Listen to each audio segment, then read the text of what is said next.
नाजरीन, मैं हूं आपका मेज़बान रहमान और Islamic research and training centre के तीसरे एपिसोड में आपका खैर मक़दम है। जैसा कि मैंने आपको बताया था कि इस्लामिक रिसर्च सेंटर के 5 प्रोग्राम्स हैं जिन पर हम इन फ्यूचर काम करने वाले हैं। उनमें सबसे पहला है एजुकेशन, दूसरा यूनिटी, तीसरा पॉलिटिक्स और चौथा इकोनॉमी और पांचवा मीडिया। तो हमने 2 टॉपिक्स पर ऑलरेडी एपिसोड जारी कर दिए हैं। जो हमारे मकासद हैं और किस तरह हम काम करने वाले हैं वो हमने अपने दोस्तों को बता दिया है। आज हम तीसरे टॉपिक पर बात करने जा रहे हैं, वो है पॉलिटिक्स। आप जानते हैं कि पॉलिटिक्स जो है एक डेमोक्रेटिक कंट्री में इंतहाई अहमियत की हामिल चीज़ है। आप इसके असरात से बच ही नहीं सकते। आप कितनी भी कोशिश करें, आप वोट दें ना दें, आप घर में बैठे रहें या बाहर निकलें, वो एक अलग चीज़ है। लेकिन जब सरकारें बनती हैं और बिगड़ती हैं तो आप उनके असरात से महफूज नहीं रह सकते। इसलिए एक डेमोक्रेटिक कंट्री में वोट की भी बड़ी अहमियत होती है और पॉलिटिक्स की भी बड़ी अहमियत होती है। अब जो कौम और जो तबका एक डेमोक्रेटिक कंट्री में पॉलिटिकली स्ट्रॉन्ग होता है उसकी अहमियत होती है और उसे सर आंखों पर बिठाया जाता है।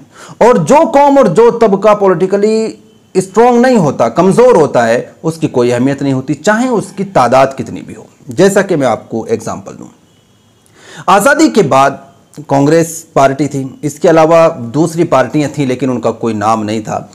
और 30, 35, 40 साल तक जो है तकरीबन कांग्रेस पार्टी जो है वो अकेले ही मुल्क में हुकूमत चलाती रही है बग़ैर किसी शिरकत के, कोई प्रॉब्लम नहीं। लेकिन उस टाइम दूसरे जो तबकात थे जैसे शेड्यूल कास्ट हो गए, ओबीसी हो गए, एसटी हो गए, इन लोगों की भी कोई वैल्यू नहीं थी।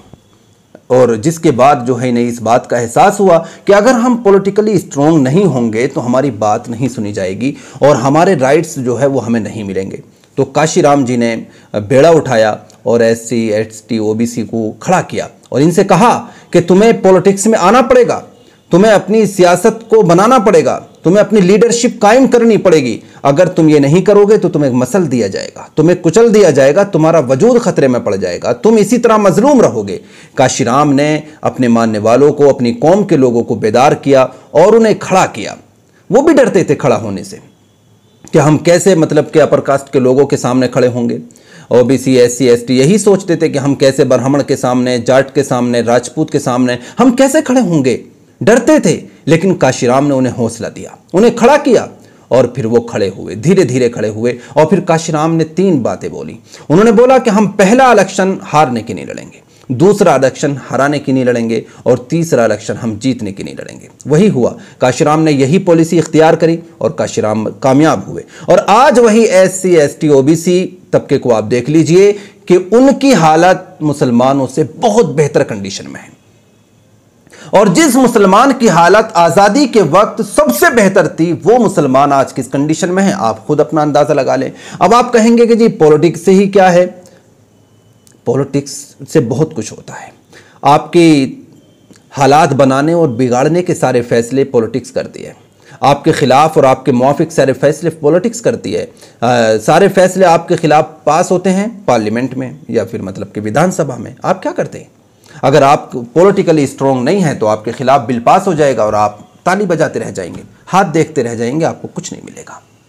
इसलिए पॉलिटिकली स्ट्रॉन्ग होना as a nation, as a कौम, ये हर किसी के लिए जरूरी है, सिर्फ मुसलमानों के लिए नहीं। जिस तरह बीजेपी है या कांग्रेस है, ये ब्राह्मणों की पार्टियां हैं नॉर्मली, इनमें इसके अलावा कोई दूसरा आदमी कुछ बन ही नहीं सकता है। खासतौर से बड़ी जो पोस्टें हैं उन पर कोई दूसरा आदमी पहुंच ही नहीं पाता, उन्हें नीचे रखा जाता है। तो ये नॉर्मली ब्राह्मणों की पार्टीज हैं दोनों, कांग्रेस भी और बीजेपी भी। अब समाजवादी पार्टी है, ये यादवों की पार्टी है और इन्होंने यादव जो इनकी कौम थी उसे स्ट्रॉन्ग किया। आज यादव जो है यूपी में एक मतलब के कौम के तौर पर, एक बिरादरी के तौर पर स्ट्रॉन्ग है। मायावती ने और काशीराम ने ओबीसी, एससी, एसटी को स्ट्रॉन्ग किया। आज उनकी आवाज़ है, आप किसी एससी, एसटी को कुछ कह के तो दिखा दें, आपकी टांगें ना तोड़ दी जाए तो बात है। इसी तरीके से हर बिरादरी के लोगों ने अपनी पार्टियां बनाई और वो इसलिए बनाई गई ताकि हमारी बिरादरी का, हमारी कौम का एक रोब और एक वकार रहे। और उन्होंने अपनी छोटी छोटी बिरादरियां होने के बावजूद भी पॉलिटिकली एक मैसेज सारे देश को दिया और स्टेट लेवल की पार्टियों को दिया कि हम इतने कमज़ोर नहीं हैं, चाहे वो 2% वाले हों, 3 वाले हों, 4 वाले हों। जैसे कि जाटों की पार्टी है लोक दल, तो चौधरी मतलब के अजीत सिंह ने उनके लिए सियासी लड़ाई लड़ी, और आज आप जाटों की हैसियत को देखें यूपी में कि 4% हैं, लेकिन आपसे मुसलमानों से बहुत बेहतर पोजीशन में हैं। यहां तक कि अखिलेश यादव ने उन 4% जाटों को 36 सीटें दी हैं, क्योंकि वो पॉलिटिकली स्ट्रांग हैं। अगर आपने भी पॉलिटिकली स्ट्रांग होने का काम किया होता और आपने कोशिश की होती तो आपको 36 नहीं, अखिलेश यादव के गठबंधन में आपको 150 सीटें मिलती। लेकिन आज अखिलेश यादव आपको 1 सीट देने के लिए तैयार नहीं है। वजह सिर्फ इसकी यह है कि हम पॉलिटिकली स्ट्रांग नहीं है। तो आज मतलब कि पॉलिटिकली स्ट्रांग होने की ज़रूरत है मुसलमानों को। जब तक हम पॉलिटिकली स्ट्रांग नहीं होंगे, हम अपने राइट्स की, अपने हुकूक की जंग नहीं लड़ सकते। तो मैं एग्जांपल दे रहा था। अब मैं बात ये करना चाह रहा हूँ आपसे कि Islamic research and training centre में हमने पॉलिटिकल डेवलपमेंट का इंशाल्लाह एक सिस्टम अपने यहाँ हम रखेंगे, ताकि हमारी न्यू जनरेशन पॉलिटिकली स्ट्रांग हो। उसका तरीक़ाकार हमने ये सोचा है कि हम उन नौजवानों को जो पॉलिटिक्स में इंटरेस्टेड हैं और दिलचस्पी रखते हैं, वो नेतागिरी करना चाहते हैं, इलेक्शन लड़ना चाहते हैं या लीडरशिप में आना चाहते हैं, वो उनकी मर्जी है, हम किसी को मना या हाँ नहीं करने वाले। लेकिन जो नौजवान इंटरेस्टेड हैं, हमने सोचा है कि उनके लिए डेवलपमेंट कोर्स या स्किल डेवलपमेंट कोर्स उनके लिए हम शुरू करेंगे। और ये कोर्स ऐसा नहीं है कि महीनों का होगा।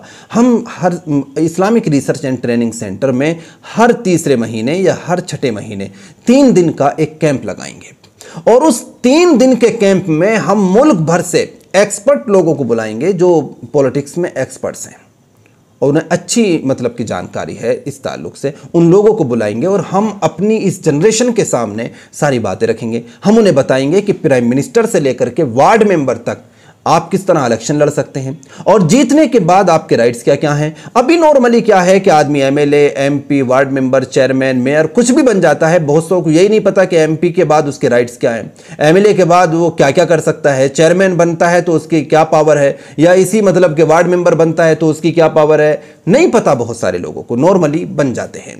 तो हमने सोचा है कि एक ऐसी जनरेशन हम तैयार करेंगे जो प्राइम मिनिस्टर से लेकर वार्ड मेंबर तक की पावर को समझेगी, और फिर उस पावर को समझते हुए वो अपने आप को पॉलिटिकली स्ट्रॉन्ग करेंगे। हम उनसे ये नहीं कहेंगे कि आप किस पार्टी से इलेक्शन लड़ें, उनकी मर्जी है, किसी भी पार्टी से वो इलेक्शन लड़ सकते हैं। बस हमारा मकसद ये रहेगा कि मुसलमानों के अंदर एक ऐसी जनरेशन, बाशऊर जनरेशन पैदा की जाए जो पॉलिटिक्स को मुल्क के और कौम के मफाद में करे, ना कि अपने मफाद में। आज हमारे यहाँ यही मसला है कि जो लोग नेता बन जाते हैं वो अपने मफाद के लिए सियासत करते हैं, उनके सामने कौम का या मुल्क का कोई मफाद नहीं होता। वो अपनी जेबें भरना शुरू कर देते हैं, वो अपनी प्रॉपर्टीज में, अपने बैंक बैलेंस में इजाफा करना शुरू कर देते हैं, क्योंकि वो या तो खानदान के बिहाफ पे या गुंडागर्दी के बिहाफ पे या किसी और वजह से नेता बनते हैं। लेकिन उन्हें पता नहीं होता कि पॉलिटिक्स जो है ये एक खिदमत खल्क का बहुत बड़ा शोबा है, कि अगर इसमें अच्छी तरह से काम किया जाए तो इसके जरिए मुल्क और कौम की बहुत बड़ी खिदमत की जा सकती है। इसलिए Islamic research and training centre का तीसरा पॉइंट यह है कि हम सियासत में एक ऐसी जनरेशन तैयार करेंगे जो आने वाले वक्त में हमारी कौम की नुमाइंदगी करेगी और हमारी कौम के लिए और मुल्क के लिए काम करेगी। हम हर छठे महीने, तीसरे महीने इस तरह के प्रोग्राम्स करेंगे, 3-3 दिन के, 5-5 दिन के मतलब के प्रोग्राम्स करेंगे, जिसमें हम अपने नौजवानों को, सियासतदानों को बुलाएंगे, उन्हें बताएंगे कि हमें अपने मुल्क में किस तरह पॉलिटिक्स करनी है, ताकि आने वाली नस्लों को एक बेहतरीन लीडरशिप मुहैया कराई जा सके। और जिस तरह आज हम रोना रो रहे हैं कि हमारे पास सियासी लीडरशिप नहीं है, हमारे पास पॉलिटिकल पार्टी नहीं है, तो हम चाहते हैं कि आने वाले वक्त में हमारी नस्लें इसी तरह बेयारो मददगार ना हों, बल्कि हर महाज पर और हर लाइन से हमारी आने वाली नस्लें मजबूत हों। तो नाजरीन, ये था हमारा तीसरा वो मकसद जो Islamic research and training centre लेकर के आपके सामने आने जा रहा है। नाजरीन, इसी के साथ मैं इजाज़त चाहता हूँ। अल्लाह हाफिज़।